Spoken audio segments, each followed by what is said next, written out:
Seperti rusa yang haus, rindu aliran sungaimu.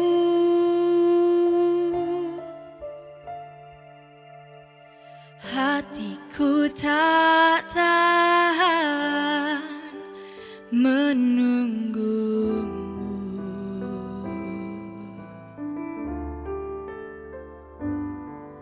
Bagai tanah gersang menanti datangnya hujan,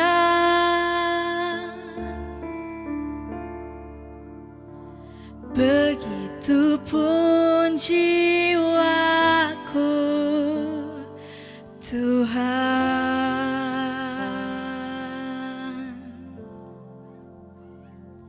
Seperti rusa yang haus, rindu aliran sungaimu.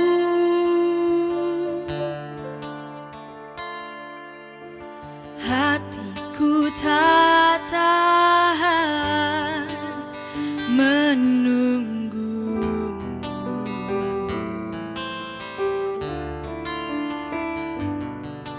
Bagai tanah gersang menanti datangnya hujan,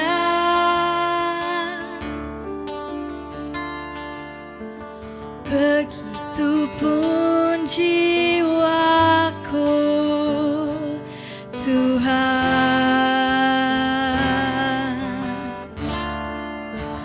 Hanya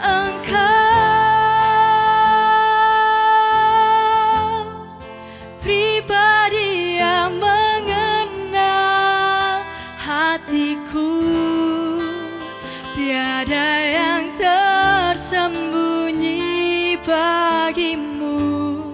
Seluruh isi hatiku kau tahu, dan bawaku untuk lebih dekat lagi padamu, tinggal dalam indahnya dekapan kasih-Mu.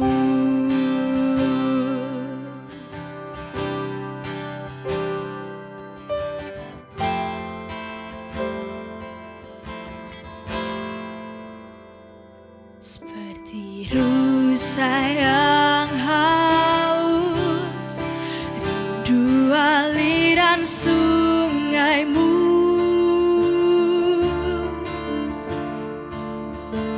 Hatiku tak tahan menunggu.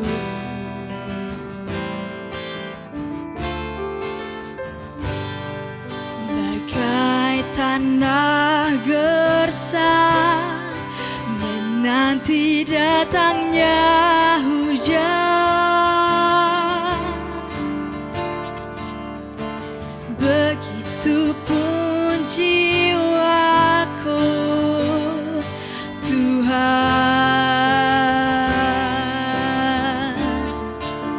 Hanya Engkau,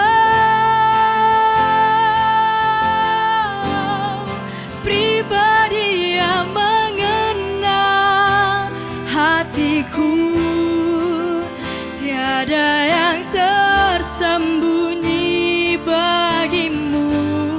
Seluruh isi hatiku kau tahu, dan bawaku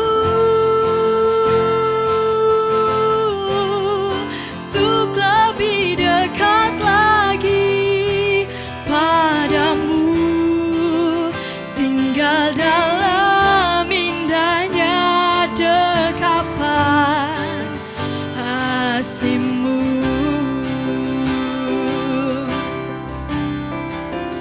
Hanya Engkau, pribadi yang mengenal hatiku, tiada yang tersembunyi bagi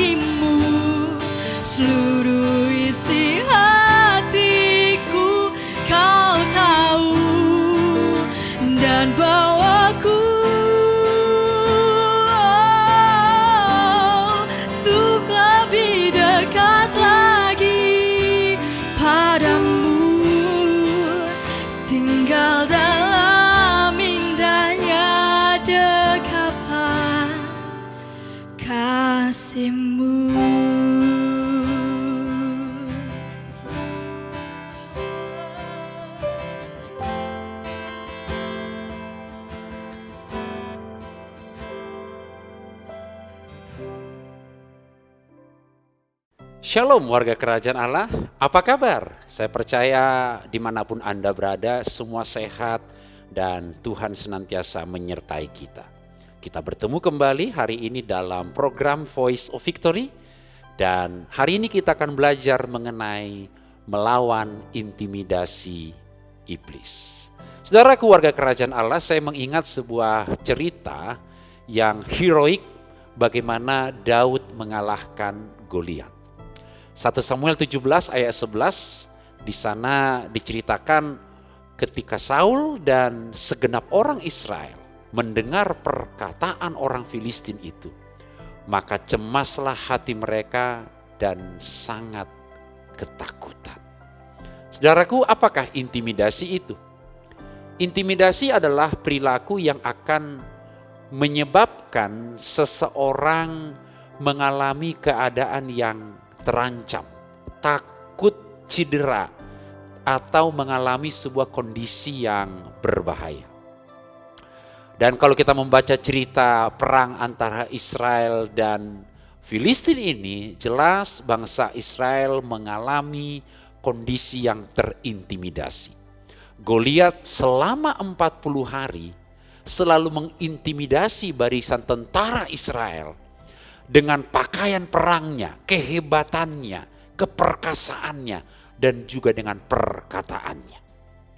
Hal inilah yang membuat orang-orang Israel mengalami ketakutan dan sangat terintimidasi. Saudaraku, sebelum saya melanjutkan sharing ini, renungan ini, mari kita lihat apa sih tanda-tanda orang yang mengalami terintimidasi. Apa indikator orang yang mengalami intimidasi? Yang pertama tentu sangat ketakutan. Ketakutan akan membuat kita melupakan potensi yang Tuhan beri dalam hidup kita. Orang Israel tidak berani melawan orang Filistin, melawan Goliat karena mereka lupa jati diri mereka. Mereka tidak berani menghadapi musuh ataupun tantangan yang akan ada di depan mereka. Yang pertama, ketakutan. Yang kedua adalah putus asa. Orang yang putus asa cenderung merasa kesepian dan mengasihani diri sendiri. Bukankah itu yang dialami oleh nabi yang hebat, Nabi Elia, ketika dia terintimidasi karena perkataan, ucapan seorang perempuan yang jahat, Isabel, istri Raja Ahab. Dan dia bilang bahwa Elia tidak layak untuk hidup. Elia terancam dan dia mengalami nyali yang ciut waktu itu. Yang ketiga adalah orang kalau terintimidasi, dia tidak berani untuk mendisiplin. Ingat saja cerita Imam Eli. Dia tidak berani menegur anak-anaknya yang hidup di luar aturan. Imam Eli merasa dia tidak bisa memiliki kemampuan untuk mendisiplin anak-anaknya karena anak-anaknya hidup dalam kejahatan. Dan dia tidak punya keberanian untuk menegur sekalipun itu melanggar perintah Tuhan. Nah, saudaraku sekalian, Daud sendiri mengalami 3 kali intimidasi dalam hidupnya kalau kita membaca Alkitab. Yang pertama adalah dari kakak-kakaknya, dari keluarganya. Kalau kita melihat kisah perang antara Israel dan melawan Filistin, maka jelas Eliab kakak Daud marah atas sikap Daud seorang pemberani dan ia mengecilkan kekuatan Daud. Dan pada umumnya orang yang terintimidasi akan cenderung mengintimidasi orang lain. Hati-hati saudara, kalau ada orang mengintimidasi Anda, orang itu pun sedang mengalami intimidasi sebenarnya.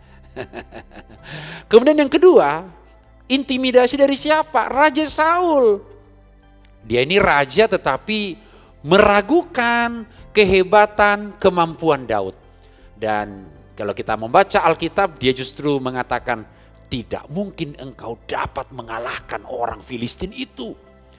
Bukankah saudaraku, kita juga sering mengalami intimidasi dari orang yang kita anggap senior, pemimpin di sekeliling kita, dan dia ragu akan kemampuan kita. Yang ketiga, Daud mengalami intimidasi dari Goliat. Tadi kita sudah baca ayatnya. Goliat yang berbadan besar, lengkap dengan perlengkapan senjata, terus menghina dan meremehkan Daud serta mengutukinya. Saudaraku, warga kerajaan Allah, ingatlah bahwa intimidasi adalah roh sifatnya. Paulus mengatakan kepada anak rohaninya Timotius, dalam 2 Timotius pasal yang pertama ayat yang ke-7, di sana disebutkan, sebab Allah memberikan kepada kita bukan roh ketakutan, melainkan roh yang membangkitkan kekuatan, kasih dan ketertiban. Saudaraku, warga kerajaan Allah, ingatlah intimidasi bukan hanya rasa takut, tetapi roh ketakutan.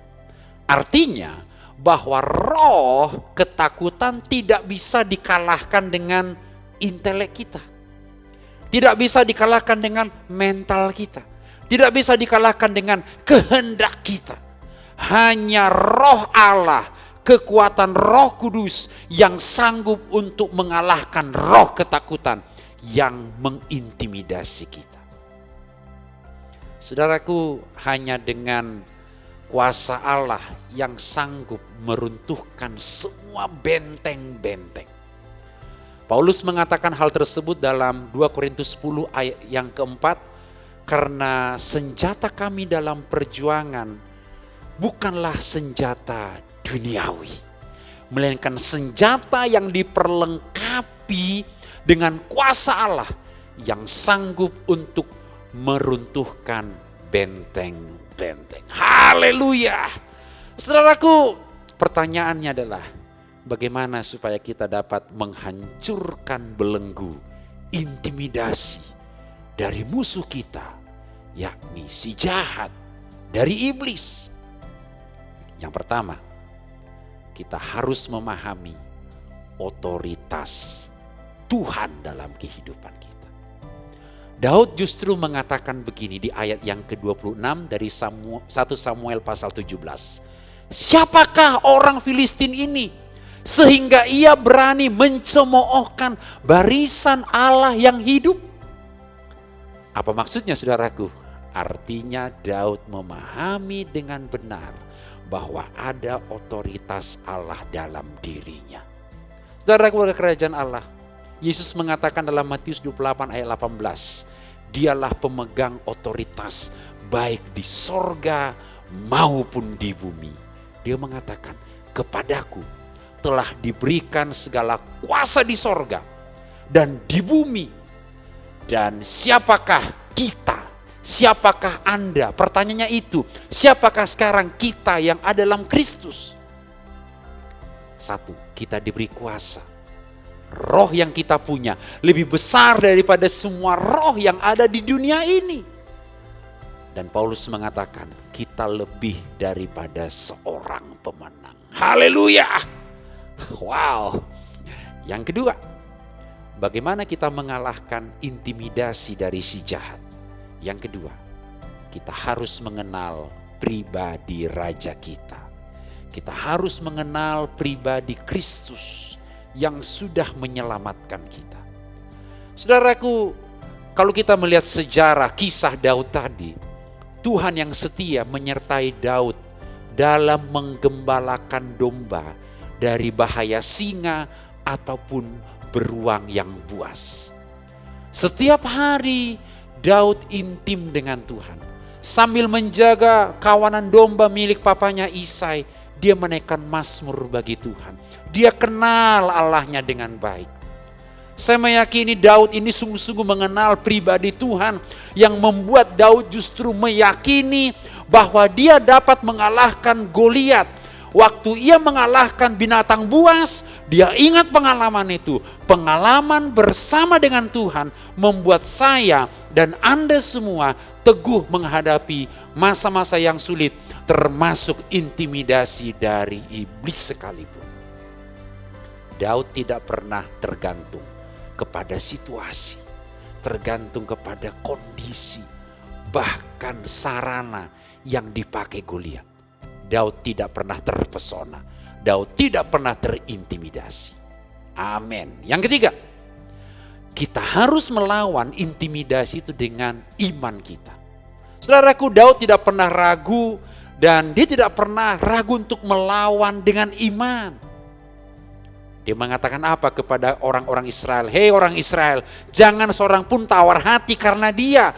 Karena hambamu ini akan pergi melawan orang Filistin itu. Dan dia buktikan dengan keberaniannya. Hari ini juga dia bilang sama Goliat, Tuhan akan menyerahkan engkau ke dalam tanganku. Saudaraku, Yakobus menyebut iman tanpa perbuatan adalah mati.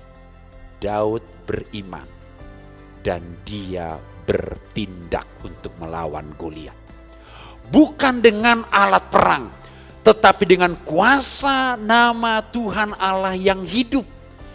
Dengan memakai umban, Goliat itu pun bisa tumbang. Saudaraku, apa yang kita punya sekarang, mungkin kau nggak punya apa-apa. Tapi apa yang ada tanganmu Tuhan bisa pakai, asalkan engkau menghancurkan semua intimidasi dalam hidup kita. Intimidasi bukan hanya soal rasa takut, tetapi roh ketakutan. Intimidasi sering kita alami, baik dalam keluarga, baik dalam orang-orang yang kita anggap itu senior, yang meragukan kita, dalam sekeliling kita, teman kerja kita, atau siapapun dia. Saudaraku, jangan pernah gagal atau kalah dengan intimidasi. Sebab intimidasi akan membuat kita gagal. Rahasia mengalahkan intimidasi iblis tadi ada 3 hal. Tuhan punya otoritas. Otoritas Dia berikan bagi kita warga kerajaan. Kenali Tuhan kita dan lawanlah iblis dengan iman yang teguh. Saya percaya saudaraku, dimanapun Anda berada pada pagi hari ini, kita akan mengalami kemenangan demi kemenangan. Berjalan dari satu kemuliaan kepada kemuliaan yang lain.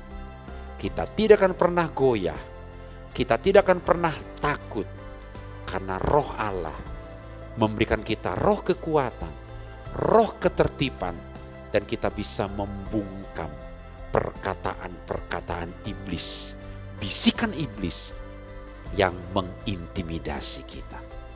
Doa saya dimanapun Anda berada, Tuhan menolong dan menguatkan kita. Mari kita berdoa. Bapa, terima kasih, kami bersyukur pagi hari ini buat firman-Mu.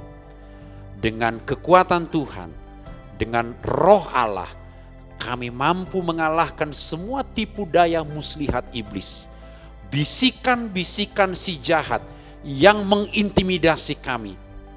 Bantu kami ya Roh Kudus untuk kami mengingat bahwa otoritas itu sebagai warga kerajaan Tuhan sudah beri bagi kami.